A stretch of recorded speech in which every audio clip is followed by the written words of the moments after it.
आपने कहा यूजीसी, पहले तो लोग कहते हैं यूजीसी है क्या? ओबीसी एसटी एससी को अनपढ़ और गंवारा और वो जाहिल समझते हैं। तो पहले बता दो, यूनिवर्सिटी ग्रांट कमीशन, इसको हिंदी में कहते हैं विश्वविद्यालय अनुदान आयोग। इसे क्यों लागू किया गया? जानते हैं क्यों लागू किया गया? अगर किसी गांव में दारू बिकना बंद हो जाए तो किसे दिक्कत होगा? दारू पीने वालों को। अगर किसी गांव में चोरी होती हो, लगातार चोरी हो रही हो और वहां पे प्रशासन नाके नाके पे जगह जगह पे तैनात कर दिया जाए तो किसको दिक्कत होगी? चोरों को।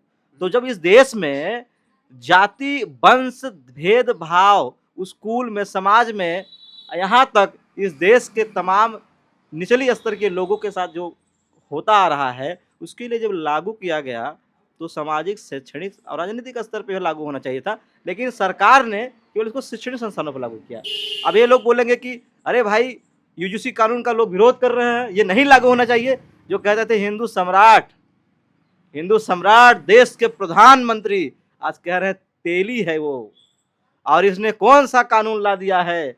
तो समझिए कि जब देश के प्रधानमंत्री को जाति हिसाब से उनको गालियां दी जा रही है और चुन चुन कर गालियां, जैसे लग रहा है कि हजारों साल से मोदी से बगावत करने का मन था, लेकिन यूजीसी कानून आने के बाद जब देश के प्रधानमंत्री को नहीं छोड़ा जा रहा है, तो सोचिए कि यूनिवर्सिटी कॉलेज में पढ़ने वाले कोल चमार धइकार कोयरी कुनबी अहिरगढ़िया पाल पासी केवट मल्ला यानी कि ओबीसी एसटी एससी के बच्चों के साथ क्या होता होगा, महिलाओं के साथ क्या होता होगा, वहाँ के जो लड़कियां पढ़ती हैं उनके कॉलेज यूनिवर्सिटियों में नंबर बढ़ाने के नाम पे क्या होता होगा, यूनिवर्सिटियों में हॉस्टल में क्या उनके साथ होता होगा, जरा सोचिए।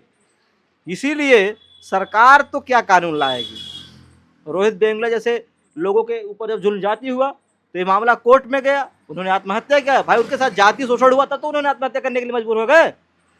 और मैं इसकी बात बता दूं, अभी आपने अभी ध्यान दिया कि आप लोग कहते हैं वैसे ब्राह्मण ठाकुर बढ़िया लोग इसका विरोध कर रहे हैं कि भाई इसके कानून नहीं लागू होना चाहिए। तो भाई ये बताओ, तो जब तुम भेदभाव नहीं करोगे, उच्च नीच नहीं फैलाओगे, तो डर क्यों रहे इस कानून से? हम तो बीजेपी के विरोधी हैं, फिर भी इसका समर्थन कर रहे हैं।